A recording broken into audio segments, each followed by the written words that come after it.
नमस्कार मित्रांनो, आपल्या सर्वांचं पुन्हा एकदा स्वागत आहे। जर तुम्ही सोने किंवा चांदी खरेदी करण्याचा विचार करत असाल तर आजची माहिती तुमच्यासाठी खूप महत्त्वाची आहे। कारण गेल्या काही दिवसांत सोन्या चांदीच्या दरात मोठी चढउतार पाहायला मिळाली आहे। मित्रांनो, एका दिवसात सोन्याच्या दरात तब्बल 9,000 रुपये प्रति किलो इतकी घसरण झाली, तर चांदीच्या दरात 20,000 रुपये प्रति किलो इतकी मोठी घसरण झाली। त्यामुळे खरेदीदारांना मोठा दिलासा मिळाला आहे। जर गेल्या 23 दिवसांचा विचार केला तर सोन्याच्या दरात एकूण सुमारे 35,000 रुपये प्रति किलो इतकी घसरण झाली आहे। त्याचप्रमाणे चांदीच्या दरातही मोठी घसरण झाल्यामुळे बाजारात ग्राहकांची गर्दी वाढू लागली आहे। मात्र ही घसरण कायम राहील का, हा प्रश्न अनेकांच्या मनात आहे।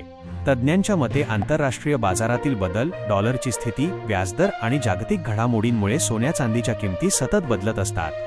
ज्यांना लग्नसराईसाठी दागिने खरेदी करायचे आहेत किंवा गुंतवणूक करायची आहे त्यांच्यासाठी हा काळ फायदेशीर ठरू शकतो। पण कोणताही निर्णय घेण्यापूर्वी त्या दिवसाचे ताजे बाजारभाव नक्की तपासा। सोन्याचा दर कमी झाला असला तरी भविष्यात पुन्हा वाढ होण्याची शक्यता नाकारता येत नाही। त्यामुळे टप्प्याटप्प्याने खरेदी करणे हा अनेक तज्ज्ञांचा सल्ला असतो। चांदीबाबतही अशीच परिस्थिती आहे। औद्योगिक मागणी वाढली किंवा आंतरराष्ट्रीय बाजारात बदल झाले तर चांदीचे दर पुन्हा वाढू शकतात। मित्रांनो, आजच्या घसरणीनंतर अनेक शहरांमध्ये सराफा बाजारात ग्राहकांची संख्या वाढल्याचे दिसून येत आहे। त्यामुळे खरेदी करण्यापूर्वी 2-3 दुकानांमधील दरांची तुलना करणेही महत्त्वाचे आहे।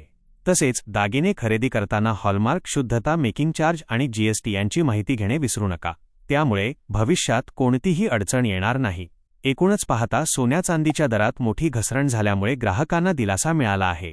मात्र बाजारभाव दररोज बदलत असल्याने खरेदीपूर्वी ताजे दर तपासणे अत्यंत आवश्यक आहे। तुमच्या शहरातील आजचे सोने आणि चांदीचे ताजे दर जाणून घ्यायचे असतील तर आम्हाला कमेंटमध्ये तुमच्या शहराचे नाव नक्की लिहा। आम्ही त्याची माहिती देण्याचा प्रयत्न करू।